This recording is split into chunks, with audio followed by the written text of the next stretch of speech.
Okay, it's another episode of the Next Fix podcast where we like to dive in to comeback stories and people dedicated to the overall betterment of the human condition, right? Today we've got Brandon Yager. And so he, from what I can gather, he works very closely with our subconscious and personal development and things like that. But I want to welcome you to the show, Brandon. How are you living, my friend?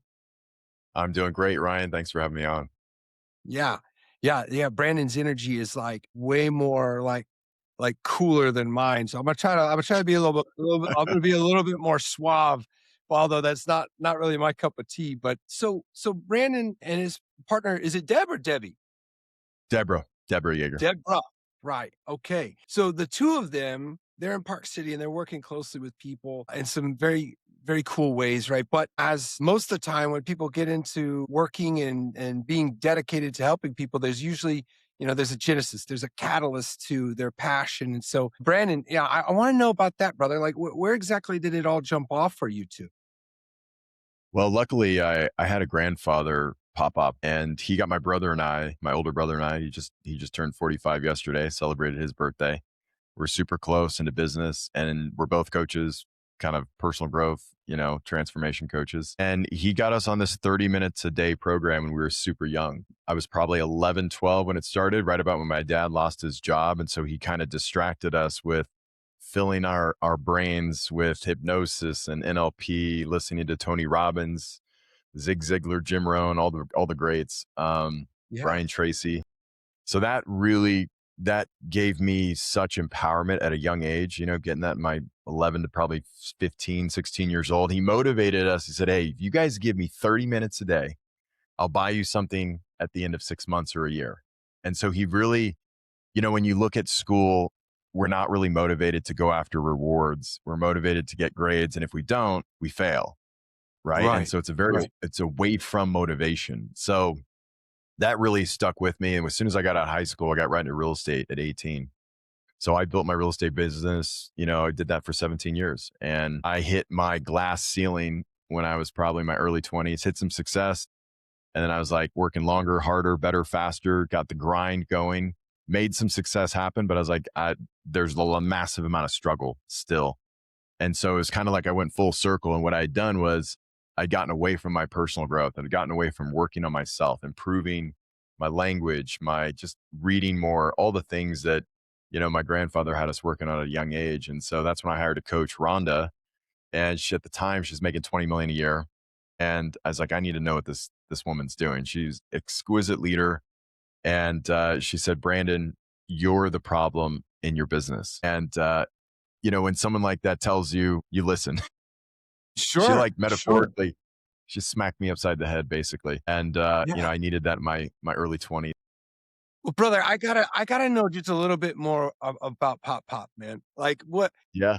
Like, what kind of man was he that he was like into that? Because when I think about my grandfather, and they were like the most stoic generation, right? It was very much like, don't complain, shut up, handle your business. And I respect that. I respect it. And God, I love him, right? But there wasn't a whole lot of communication about tapping into the RAS of our body's biological focus and anything like that. It was just like, work is work, handle it, be a man, that's it. And it was like, huh. So who was Pop Pop? Like, how was he in tune with that kind of thing? Yeah, it's a great question, right? Oh, I was born on the East Coast, and I come from a background of farmers, kind of ranchers. So my dad was in agriculture, my grandfather was in agriculture and worked for a big company. And he was fascinating because he sat in between research and development as a scientist and marketing and sales. And so, he worked for a big company, DuPont Agrochemicals, and it was a huge company in the 50s and 60s. That's kind of where my dad and I butt some heads with organic farming, regenerative farming versus, spraying toxic stuff all over our food. So, but my grandfather, because he was such a leader, he was always working on himself. He had to interpret what the scientists were doing to the sales guys and the marketing guys. So he's very much a leader in communication. And that was one of the biggest things he taught us is just plan ahead, learn how to communicate at the deepest level, and leave people better than you find them. And that was some of my grandfather's best teachings. I mean, he taught us so many things. He was very much like, it was kind of like rich dad, poor dad for me. Grandfather was like, wealthy in mindset, and my dad didn't quite have that personal growth. So it was a really great contrast between my dad and having pop up. I had a grandfather like yours too, my dad's dad. We're Okay. hard Yeah. worker, hardworking family, Kansas dry crop farmers. And yeah, so he just had attention and care into, one of the most powerful things. I swear, he just hypnotized my brother and I to get into business at a very young age. He said, Brandon, whether you choose to go to college or not, school alone will not be enough to be successful at life. And it was so true.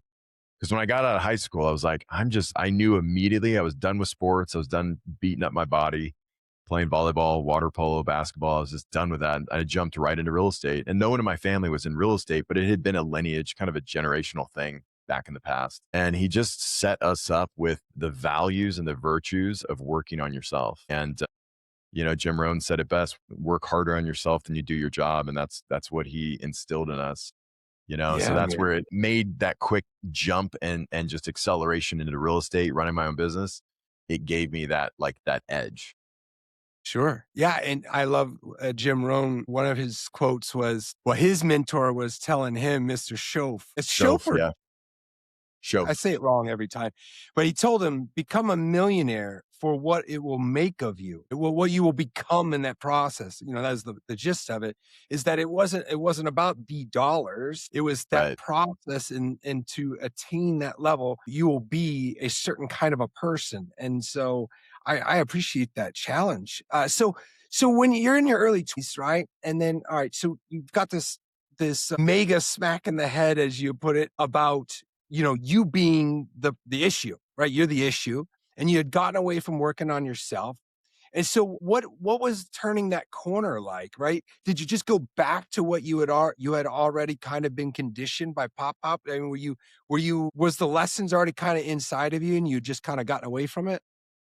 Yeah, pretty much. It was a story I'd been telling myself where you get good at something and then you kind of go away from it. And I was hustling, grinding in real estate. I was making sales. I was learning how to communicate shortly after I got my real estate broker's license. And so, it was it, and I knew I needed to hire a coach because I was very motivated by money because when I was 11, I saw dad, we saw money and then dad got laid off. And then it was this struggle that was this energy in the family, which gave my brother and I both incredible drive. And just because of that struggle, I deep down I kind of knew at some level I was going to have to take care of the family. So there was this massive drive for motivating toward money, right? To make a lot of money, make relationships happen, network, just grow, right? And when I met Rhonda, I thought she was just going to open up her business in a box to me. I changed my real estate brokerage to a flat fee model, kind of took it to an online model, doing high volume, and I just hadn't broken that $1 million a year model yet. And I was super driven to hit that. And she's like, Brandon, take all these NLP trainings, these neuro linguistic programming. And that's like Earl Shroff, all the greats pretty much learned NLP at some level, Mhm. and then they put it into their own language, right? Jim Rohn, especially, Brian Tracy. And, that's what I did as I went and took my first training, and I realized, wow, like how I hadn't gone deep, like my personal growth, reading books. He had a listening to cassettes and all kinds of different things, but I never really went deep into what are some of these subconscious blocks? What are some of these limitations, these beliefs, fear that you adopt from mom and dad, you adopt from our upbringing, 0 to 7 years old in the imprint period. We just growing up, you're a sponge. So you soak up the environment, the energy, right? The good and the challenging. And that's when I realized like I just had a lot of limiting beliefs around money. Okay. Dad's scarcity, it wore off on me. And I remember the first time I bought a brand new car in five, and my dad was like, what do you think money grows on trees? And it's just like Mm, that kind of installation. It was hard for my dad was proud, but it was hard for him to say it. He was a tough sure. father, Vietnam vet, beautiful man, great relationship, taught me so many things, an incredible father, like a great leader. That money and business came from Pop Up. And Wow. that was having that, work ethic and drive from dad, the discipline, but then kind of this business, personal growth mindset teaching as my mentor. That's really what I needed. And so Rhonda, she was like, I just looked up to Rhonda because I was like, I had no idea I was going to afford to pay her to coach me. Huge fee. And then she just opened up this business in a box, but it was so much more than that. It was a process of how to be a better business owner, how to think differently, critical thinking. And once I went to my first training, I got out of an unhealthy relationship and I was drinking way too much. I gained 42 pounds. I just let myself go for a couple of years in that kind of just a comfortable relationship that I think a lot of people get into. I cut it cold turkey. We were engaged. And as soon as I got back from my training, I said, hey, you should come take these trainings with me. Let's get our life back together. Let's like get healthy. Let's reconnect. And she wanted nothing to do with it. And Okay, so so that's when I said, you gave it a shot. You didn't just yeah, yeah, so oh yeah.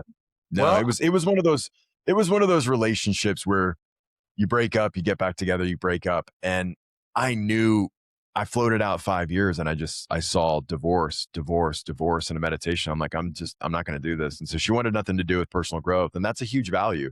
That's one of my number one values. Like Deborah and I, we value working on ourselves and transformation so much. I mean, we're a product of what we teach and how we live our life. well, let And me so, ask you, Brandon. I want to know, like, was how was life at that juncture? Like, was it all right? I asked this is a bit of a loaded question because sometimes when it's not so bad, it's almost worse than falling to fucking pieces. Like, I'm almost thankful that I hit rock bottom and there was no other way to describe it. There was no, wiggle room on how I hit rock bottom. There was no other way. I was wanted and I had got, I was a mess. My body was in pieces. And so I feel when sometimes people are just like comfortable and things aren't that bad, that's worse because they'll limp along. And so I want to know, you're in that relationship. Was it kind of like that? And you had the opportunity show up with Rhonda, and then you realized, that things, are maybe worse than they were. I want to know what the condition was like then. yeah, like with Rhonda's coaching, it was definitely like this mastermind. So it was wanting to up level just you as a business owner, a bunch of us real estate guys. And that's the that's the thing. It was just like I'm bouncing along the bottom. It was comfortable, but it was unconscious as hell. Mm. And the people I was around, I realized I have my older brother, Aaron James. He hung out with us one night and he's like, what are we doing? Like, is this your group of friends? He straight up called me. He straight up called me out. And I'm so grateful for that because he saw the shadow that I needed to see. But what he really called me out is he called me out in my health. And I was coping and I was numbing, drinking, smoking, right? All this stuff that just being an athletic sports guy and then letting myself go and being with a person who was okay with that. That's Mm. the difference. It was like embracing the unconsciousness instead of saying, hey, maybe we should go to the gym together. Maybe we should Right. get get healthy again. Well, We just drank but too they much. tell you that it's okay. Drinking's awful. Yeah, They did well, yeah, yeah, it's 100% poison, but I think it that is. it's the sneaky complacency that I've just become it just grosses me out, man. It freaks me out, and I'm like, I forever have this, itch, like, I Yeah, cannot like, if I were to be sitting there sitting and doing what I was doing, with my group of friends, and, it might be normal sitting around having beers and, I don't know, saying the same stupid jokes that we said last week, like, that's all very normal, but now I've kind of turned into the type of person where I'm like, "Man, I just can't live like that, man. It freaks me out." And so yeah, I want to I want to get out of that. So you had also talked about like, the motivation in school and how it was kind of, there was that motivation that was negative, right? It's like if you don't go to school and you get bad grades, you have to pay the consequences. But Pop kind of dangled something in front of you. He said, I'll reward you if you do this thing with me, absolutely. right? If you go through this. And so how do you feel about that, right? Maybe like, the carrot on the end of the stick, and then also, the scary cat that you gotta run away from as a mouse. Like, well, how do you feel about motivation being a person that's so highly tuned, right? Well, we are so programmed in our society to focus on what we don't want, and we use it in our language. So, like, literally, we say, don't run in the house, don't get bad grades, don't. The unconscious mind can't process negatives, right? So, if I said, Yes. don't think of a purple rhino, what are you thinking about? Right. Right. A purple rhino. Yeah, purple And so rhino, yeah.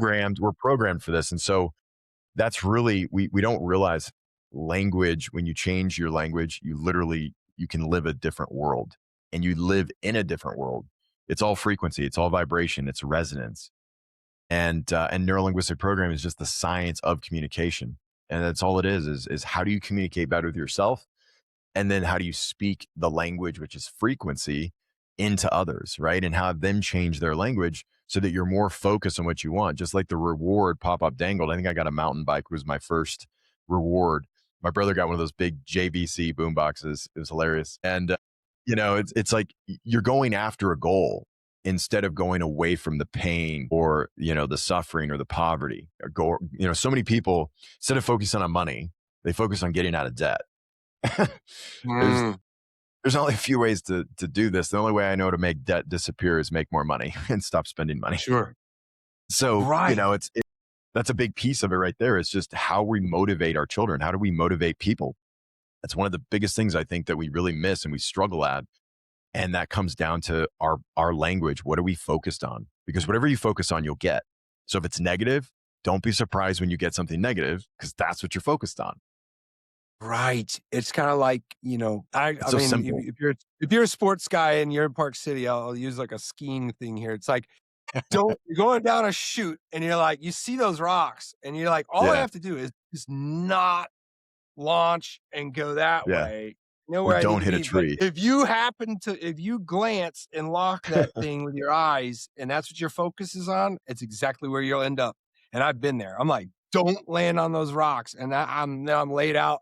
It's like a yard sale. I'm like, "Gosh, like, this really happened to me." It's like skiing in the trees. It's like you don't focus on the tree. You're Hell focusing no. on your Yeah, you your gotta your see carbon through in that between. thing.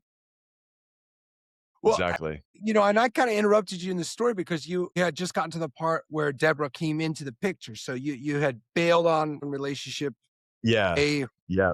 So you're on to bigger and better things. And so did Deborah also was she also with Rhonda, or was this No, a no. separate So thing? we actually met at our level 2 master practitioner training in Vegas. She was living in Vegas. I was living in California. And yeah, we met in the training. I was just getting out of that unhealthy relationship between, like within 5 months, I just accelerated my life. Like the first training I went to, I put $100,000 of commissions in escrow within 60 to 90 days. Like, just money soared. I felt confident. I think what I realized when I was coping and numbing, I think so many people do this in relationships where they're not confident and courageous enough to say the things they need to say, speak your truth. And I wasn't doing that. And so once I finally did that, cut that relationship off, went to my next training, and I met Deb there. And I saw this beautiful woman sit in the back, and she was kind of hiding herself, and she was getting out of an unhealthy relationship too. So we were both kind of there working on each other, which I think that's the kind of person I wanted to attract, someone who would actually want to be there instead of got to drag them to work on themselves and just want to be a better human. And, we dated for a little bit right there, and like we moved pretty quick. I mean, within 2 months, 3 months, we were living together. I said, Yeah. and she has her own story of, she was an ex-stripper. She was addicted to drugs. I mean, she did all Yeah. kinds of crazy stuff. The underground world of Vegas. She has just a wild story that I was Yeah. fascinated by that life, because I just was curious of the stories, because I was like, I just did not grow up this way. Tell me more. Tell me more. Well, I lived And in Vegas so for 11. I was in that, brother. I was in Vegas for where you 11 did you years. And you so, know. that town has a finite timeline, and I Yeah, had it buddies does. that they were there like 30 minutes. I'm like, "Get out. You are Yeah, going down, brother." So, I kinda look at it like I did all right. I did a decade, but yeah, but that town, what people miss is that everything is available to you. You can spend all of everything. your time at the Red Rocks. and being just a magnificent person, or you can go do blow and everything else in the world. You wanna buy a baby? I'll get you a baby. Like, this is this is messed up stuff, It that is. goes on, and so but yeah, it can be interesting at the same time, a serious trap. So the 2 of you, you joined forces and then alright, so I wanna know more about, like, your specific developments, right? Because 'Cause you've kinda talked about, like, the larger approaches in LP, right? And so, subconscious work, and then, of course, motivational, and you mentioned the sales guys and all this stuff, but how is you and Deborah's work, like, what does that look like specifically? Well, the biggest thing is she like was really just dying to change her life, and I said, look, one of the most important things is environment.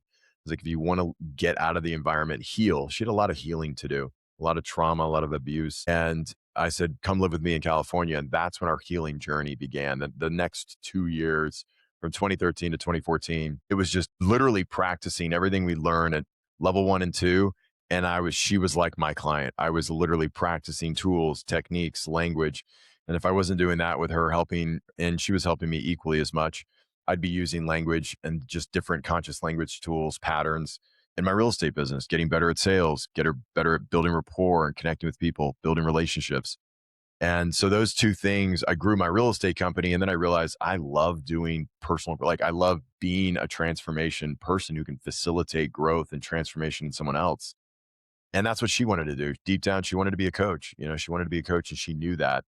And I think we're both pretty intense people. Like when we get on stage and we do our thing, we're kind of like hold people accountable, but we also have compassion. We're in our hearts. And like, if you want to change, you can change. You got to have the right people. You got to be in the right container to do that. And so that's really what we've just perfected over the last 12 years, being together for almost 13 now, is just beautiful, intimate retreats where we're bringing in biohacking and health peace. We get out in nature. We hike all around Utah here now. And we built a really successful company in Austin, Texas. So we started doing live events. We did live events all through 2020. I mean, we didn't stop doing live events. We didn't let that noise out there. Yeah, Austin, Interesting. Texas, Texas is a fucking great state because of that. So we had hotels sitting vacant. We did contracts. We had 50, 60, 70 people in a room and really 4X'd our business in 2020. 2021 was Wow. an incredible year.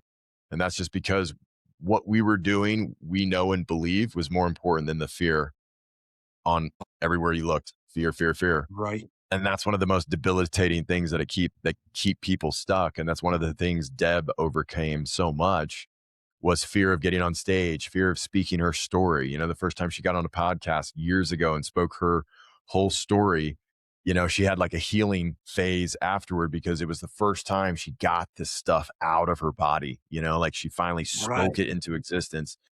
And that's what I think we help so many people do is like go share your story. That's why we love podcasts. We love doing interviews. You get the story out there, and that's the first step to healing. You start to heal when you share your real story with authenticity, right? And without the comparison syndrome and the judgment and not truly caring what people think because somebody's always worse than you and they need to hear where you've been and they need to Right. hear what you've been able to do to get there. So, our next two years together, the first 2 years was super rough. I didn't know it was going to work out. I'm like, I brought this ex stripper home to mom. What's funny about that? Super funny. So when I was like 10, Pop-Pop would have been cool with it. he would have been chill as hell. When I was like 10 or 11, it was really young, maybe 9. I had this wild dream where I was like, what if I brought home a stripper to mom? Like what would mom think? I mean, we come from conservative background. We're not like super religious.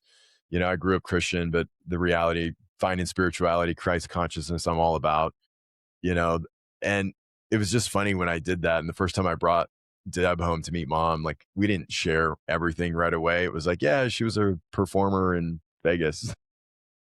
Didn't get into the details on that. And then later, I have a twin sister, and my Deb goes, I'm going to tell your sister everything because I know it's going to make it back to your mom. And I'm like, all right, whatever, do your thing. And of course, it made it back to mom. Right, right. Well, it's a good plan of attack, and if there's anything I know about Vegas, people choose their vocational sharing, you know? So I couldn't tell you how many people it's never just one. It's like, well, I'm a day trader and I juggle fire, or, I'm a hostess at Hooters and I also, everything was Yeah. always, multi-leveled, 10 bar, facade. entertainment, something like that. Right. My favorite was that now I remembered what it was. The girl she was a hostess at Hooters, but she also repaired helicopters. And Wow. and Impressive. I went to her house and there was actually like some I don't know what they were, but they looked like they could have been on a helicopter. And I was like, okay, I'll buy it. Whatever. Good for you. But Yeah. anyways, yeah, man. So like when you brought her home to your parents, like how whole were the 2 of you in this journey, right? Because I see you now, brother, and it's like you're this shining light of what personal development is, and you can feel it in your energy and everything. But how long would you say you've been firing on all cylinders?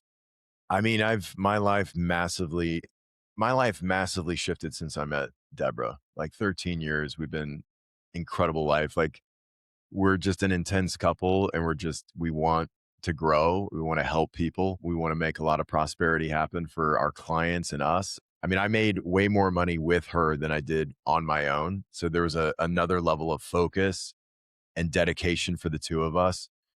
And I mean, my parents welcomed her, and my dad and my dad passed away in 2022, but my dad and Deborah had a great relationship.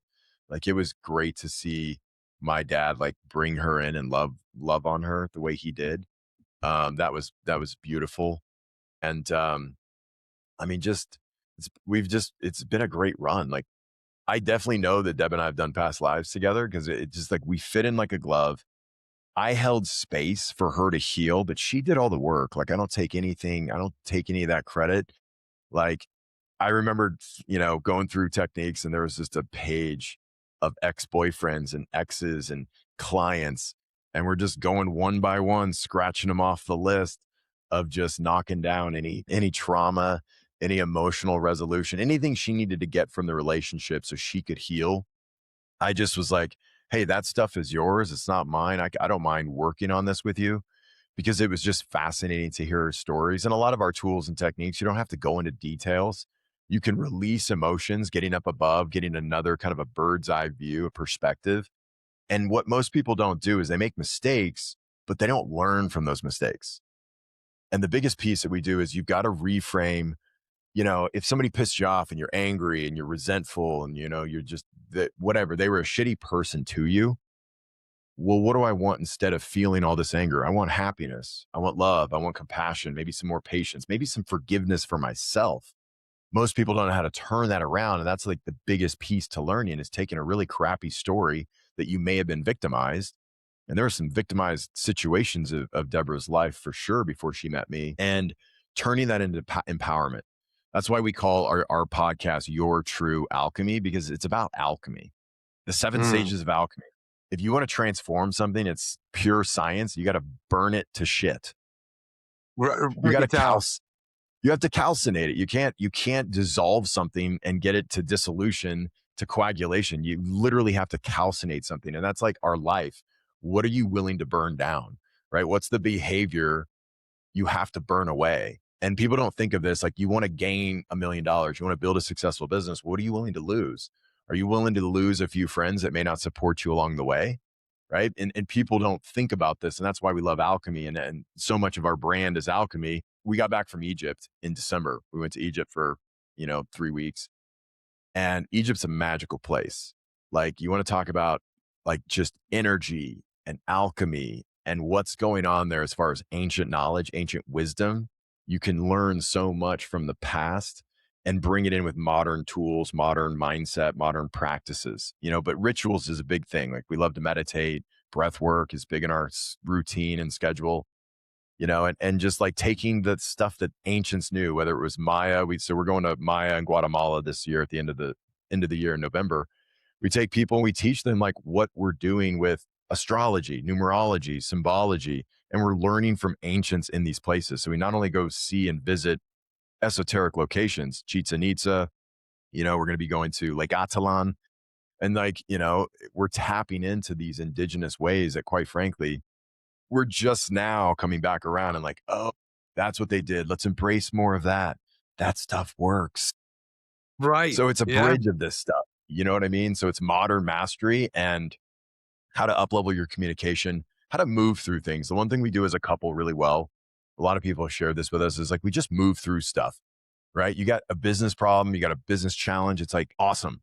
Like there's gonna be some greatness that comes from this. Like it may be fucked up right now, but there's gonna be some good stuff that comes from this. There's gonna be learnings, and that's we're always looking at how to empower ourselves and we're coaching each other. Couples coach each other, right? And the better you become at coaching each other, I think the deeper relationship you have, the more love, the more balance, and just the more growth you have together. Sure, man. I want to know, do you have specific experiences or clients or, people that you've helped with, say, substance abuse? Or I'm curious, like, how much like trauma work and stuff, and I'm not like the trauma guy. I'm not. Like I'm a future oriented guy. I'm just curious Sure. what your experience Yeah. is, like maybe working with people that have a substance abuse issue. Like how do you approach it? Do you start from the beginning and like try to hammer out that trauma like you're mentioning with Deborah, like you were kind of going through past relationships. My solution was different. I was much better doing the pop reward kind of future oriented, like, carrot on the end of the stick. So how do you really approach that kind of thing?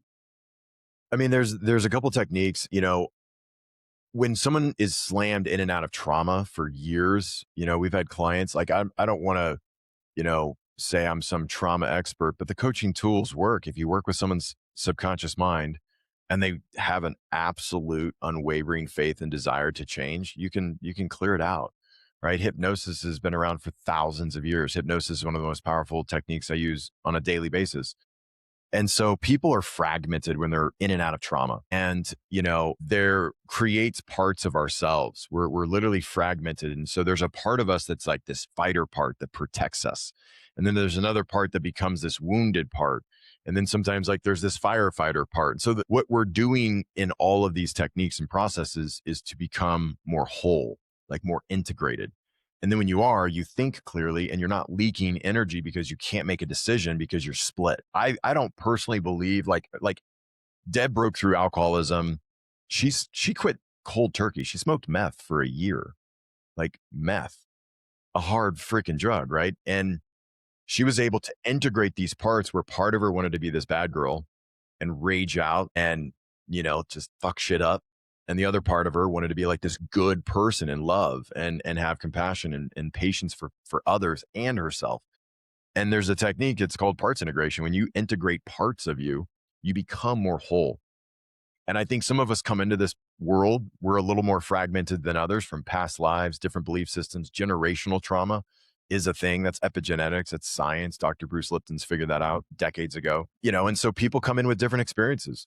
And it's not like what's right or wrong. It's just like, how do you integrate this experience to give you this empowerment of lessons, learning, wisdom, resources, so then you focus on the future. And I'm very future focused. Like I'm all about strategies because strategies is we have strategies for everything we do. So like when we procrastinate, there's a strategy for that. And sometimes we have to wait to do it to get so frustrated with ourselves, right? Or get anxious. And we finally just say, I got to do the thing I need to do. Right. And so Hmm. if you can change strategies, Tony Robbins talks about this state change, it's maintaining state change. And if you're letting yourself get down and depressed and sad and just totally stuck, like that's going to have an effect on the results you get. And so those are just emotions. And you can clear out emotions by getting the learnings from why you still feel that. Like, why do we reject some things and go after others? And that's values. Values are what's important to us. Values are what we'll spend time, money, energy, resources to go after or to run away from. And so if we can just Sure. become more congruent, more aligned, you think faster, you make better decisions, and you don't like waste all this energy, leaking energy from Yeah. just wasted activities. That's really what it comes down to. Yeah. No, I believe in everything you had just mentioned. And I'm curious to know, what would you say is like the lowest hanging fruit? Sometimes I've heard that like if you change your language first, the language that you choose is kind of the easiest like place to start. And then I've heard other people like the easiest place to start is to like play, you know, NLP programming while you sleep, right? Like, so Yeah, yeah. you mentioned a lot of approaches. Like, what would your advice be to somebody who's like, man, like, just where can I start small to where I can begin?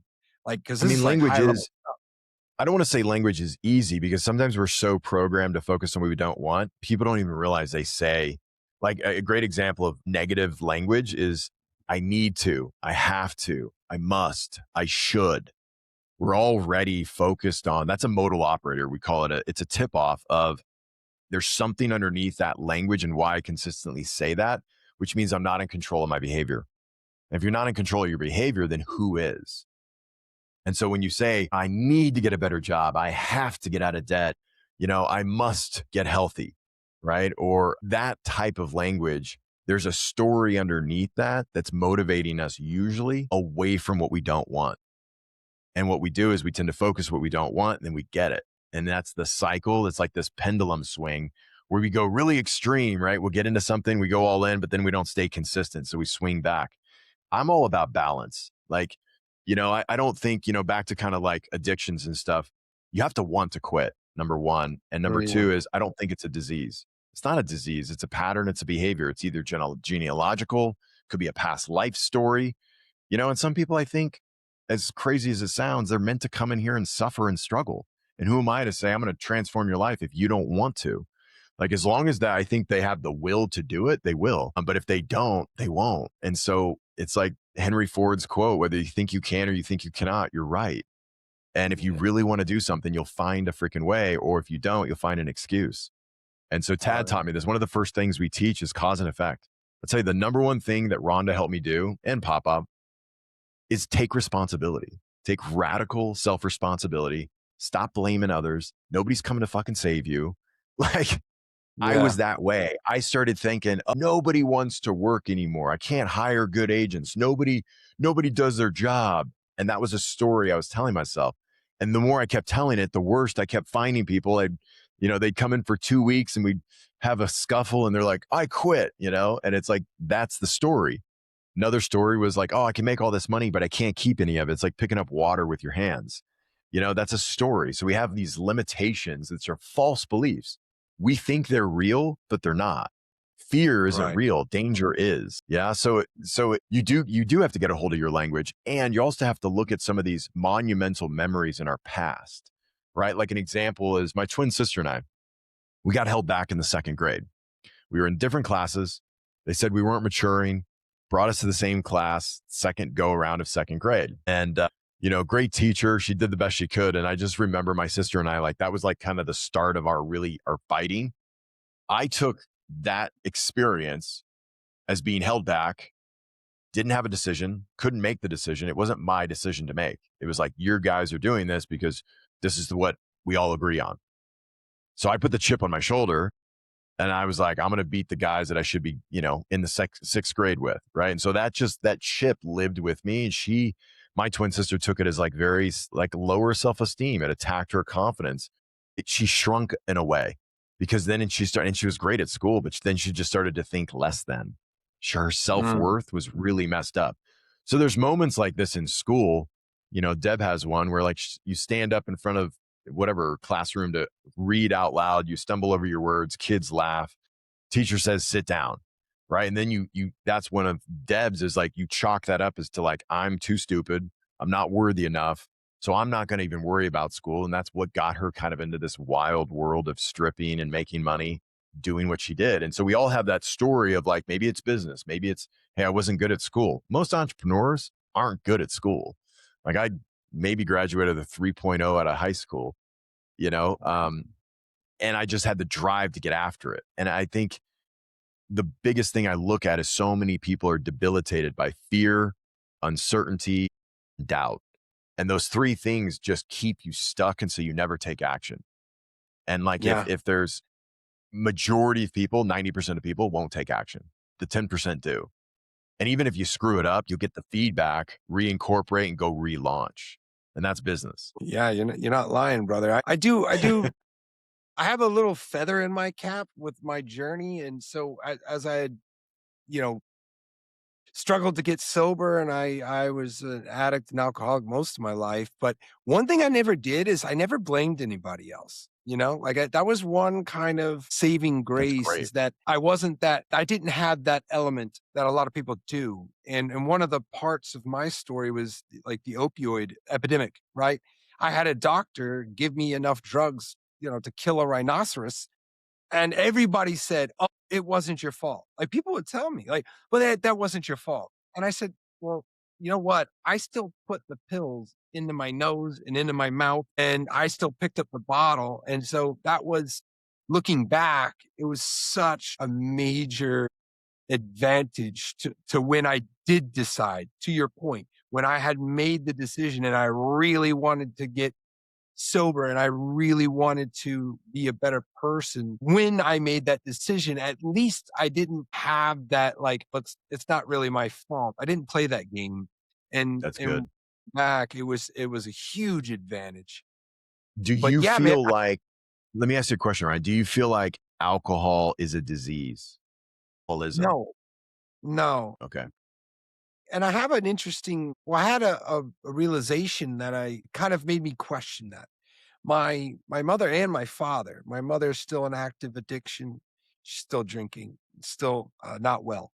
My father has been sober 13 years. I don't know him. We just reconnected, I guess, like 6 months ago. However, his story was incredibly similar to mine, like, so similar, and I had wondered, and I'm like, "Was I just doomed?" Like, what was it that, I mean, I was, like, was is it, like, living in my blood? And so how I feel about the answer that I'm about to give you is that there are characteristic traits that I have from my father. I believe that part. Those particular traits make me susceptible to the substance abuse and then parties, right? Like, we both Right. seem to really enjoy those things. And so the substances really play their role because they work. Smart people get addicted to drugs and alcohol because it works. You used it to numb yourself. It does a damn good job of that, right? It numbs It you to does. where you can actually watch your life crumble and you're still numb. So, it's not a disease. I've never really been on that train myself. Cool. Well, and I think it's generational. I think what you just said is really powerful because, like, dad, great grandfather, I know men I've worked with that literally three, four generations, it was in the men that they struggle with drinking. Whether that's a generational thing, I just look at that's a pattern, right? And we have an identity. When we make an identities, I am statements like I am this, I'm a doctor, I'm an attorney, those are serious statements. And so that's when you start to form behavior around the identity. Because once you say, you know, my name is Brandon and I've been an alcoholic for blah, blah, blah, right? Or I haven't drink it. Like, you're literally stating what you don't want. Like, that's a big piece. I'm always, and there's some great programs out there, right? Not to knock them, but the reality is like, if you have to shove it down and try to stuff it and try to have discipline rule that, there's other ways that you can bring in discipline so it's not such a struggle, because then these parts and habits and behaviors, they come out and will sabotage. There's only so Yeah. long you can stuff down negative emotions, traumas, and we had a doctor recently. She came through our program. She functional medicine person, very eats so clean and healthy, no seed oil. She eats just like Deborah and I. And I'm like, when she came through the training, we do retreats. We have chef come in. I'm like, man, this woman's eating really healthy. I'm like, how is she 50 pounds overweight? And what people don't realize, is trauma is it's inflammatory. Your body's inflamed, just like alcohol does this, right? We drink every once in a while and I feel like shit, but I've got some protocols to take that get that toxins out. Like, if we want to let our hair down, and the body's inflamed with trauma that's seated deep in the subconscious. It's not just in the mind, it's in the body. Like, trauma is stored holographically. And Mm. so at age 5, we uncovered in some work that she had been abused by her grandfather. And then we find out it's not only her, it was her mom and her mom's sister. Right. And so hurt people hurt people. And so that's something that, just like, there's so much sexual abuse that's coming out now that people are realizing, like, that's a generational thing. That's something that's seated there that you can recorrect that. You can work on that. So it doesn't have to be the same generational, hey, let's pass down these crappy traits. Like epigenetics is a thing. And Yeah. so she literally released this, got the learnings, and she was so empowered. She ended up posting this stuff on Facebook. She did a podcast with Debra. She's lost 50 pounds in less than 6 months. And Wha guess what? Zero protocols. She started working out a lot more, but she really didn't change anything. We've seen Yeah. people shed 20, 30, 40, 50 pounds just releasing trauma. Because if you think about it, your body's trying to heal something that is really deep inside. And the only way it knows how to do it, a lot of times I've worked with a lot of different people that have gained weight and they're trying to metaphorically put on weight to protect them from the outside world because there's a deep seated, a fear, an anger, there's a guilt, there's a shame, there's something so deep that it's created almost like a part of them that needs to protect themselves from others. I mean, I've That's seen super wild. healthy people go to yoga every day and they're not losing weight and it's trauma, right? It's a Yeah. significant emotional event. I don't want to prop trauma up. It doesn't have to be big T trauma. It could be little stuff. The bottom line is the unconscious mind. You could do a clear sweep and you can really go through events, get the learnings, release emotions, and it doesn't bother you. Then here's how you know. You go back into the event, you actually go back into the memory and you don't have any emotions. It's neutral. That's how you know you're Mm. clearing out past stuff in the past, you Well, know? so what do so is that you do these events and that you're still doing these events? I mean, what's going on lately Yeah. for you? Like, is this just I mean, you've COVID didn't even stop you, right? So, like, No, it what did does it not. look like? Is it in Park City or, like, how does somebody get Yeah. involved? Yeah, we do. We have a team of coaches online that people book sessions with and they do breakthrough right over Zoom. So we've got a team of master coaches. And then we really work with a lot of entrepreneurs and health practitioners, people that want to become coaches. I'd say the biggest gap is in functional medicine and just in general practitioners. They don't learn mental and emotional processes and how to communicate that, right? They expect patient compliance, but they don't get it. And so Mhm. when people drop off treatments, they drop off protocols, it's because there's mental blocks, there's emotional stuff under the hood that the Yeah. current medical system doesn't really address. That's the Yeah. real kind of the sadness in it is vets is a big one, right? PTSD. We're not really taking care of our vets the way we could. I've worked with a lot of men. And so people want to come in and they want to get certified in these techniques. So we do intimate retreats. We have a 5-day level one. We have 3-day kind of starter events where people learn sales, they learn how to communicate, coaching, and then we take it all the way up to speaker training. So we help people get on stage, communicate really clearly, have a great signature talk. We perfect it, and so each of the levels, you're breaking through your stuff at level one, you're mastering the tools at level two. And then at speakers, it's like a speaker boot camp. You're basically able to get in front of stages, podcasts, and share your story with confidence and also deliver a message that actually has people wanting to work with you. And that's really because a lot of people jump on stage or they do podcasts, but there's like that little bit of inauthenticity of like, have they cleared out everything that's getting in the way to reach their highest potential? And so that's a big piece of our program is like really diving into the stuff this is not surface level. This is like deep subconscious work. And when you do that work, you become a completely new person. So yeah, so our retreats are, pretty it's pretty intimate. I mean, it's somewhere between 15, sometimes 20 people. That's And awesome. we just dive deep. You get to see a lot of times entrepreneurs. I remember sitting my first training as a broker and I'm like, why am I sitting down doing this like practitioner work? But the reality is you can't get out of your own problems until you become aware. And so it's like if you and I were to sit down, Ryan, you get to be the coach, I'm the client, we work on something, then we switch, right? So it's a lot of hands-on experience, scripts, follow the script, you get a result, right? And then you do this enough, then it's an intuitive kind of a beautiful process where you can weave in multiple tools, multiple techniques so you can make more money as a coach, you get way better results because you basically can guarantee things will release as long as the client's ready to release it. Right. And that's where it just Right. goes back to taking responsibility. If I have a problem, I'm going to let it go.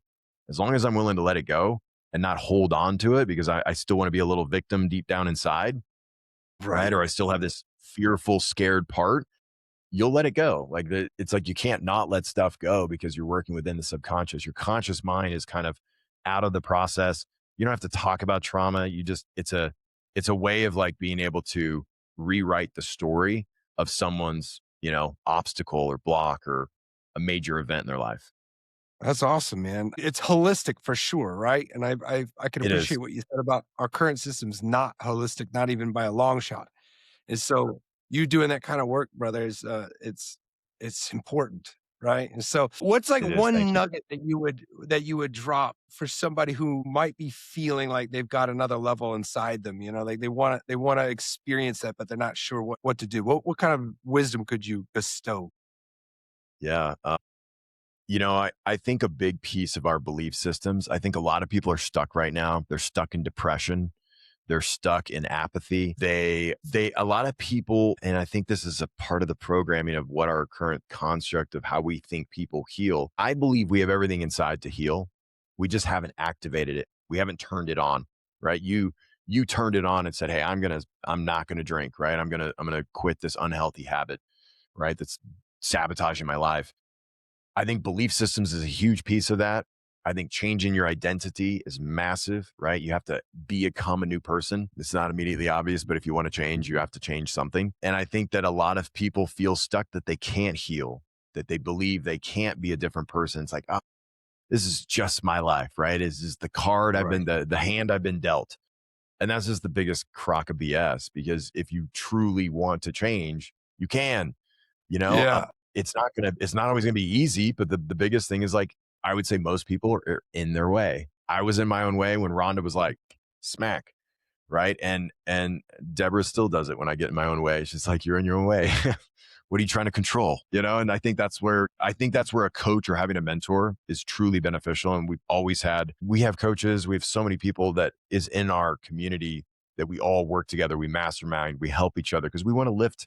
Well, rising tide rises all boats. And I think the biggest thing is a lot of people have fear of who will I become if I'm better, if I become more so, if I grow my life, grow my bank account, will my friends still be there? And the reality is we're not fixed human beings. We're constantly in motion. And when you evolve and you grow, you're going to grow to a new set of people. You're going to grow to a new set of friends and influences. And so I think the biggest thing is change your belief systems. Like just open up to the belief that you can transform, you can change. And I think so many people think they can't, especially healing, and I think working with a lot of practitioners over the years and entrepreneurs, the practitioners, we need to help our practitioners heal. There's a lot of doctors, there's a lot of professionals that actually need to heal in order to go help others heal. But I still believe everything is inside of us. Like everything we need is inside of us. It's not like NLP or any of this growth mindset is new. It's been around for thousands of years, maybe longer. And Yeah. and we're just activating it inside of us. And then we're using it in a process so that we can get consistent, specific results, desired outcomes. It's awesome, brother. All right. Well, let everybody know where we can find you. What's the best place to get involved? Yeah, check out Your True Alchemy. We have yourtruealchemy.com, and we also have, our podcast is Your True Alchemy, and then we have jaegertraining.com as well. Awesome. Yeah. I'll have everything in print for everybody. All right, brother. I appreciate your time. This has been another episode of The Next Fix, y'all.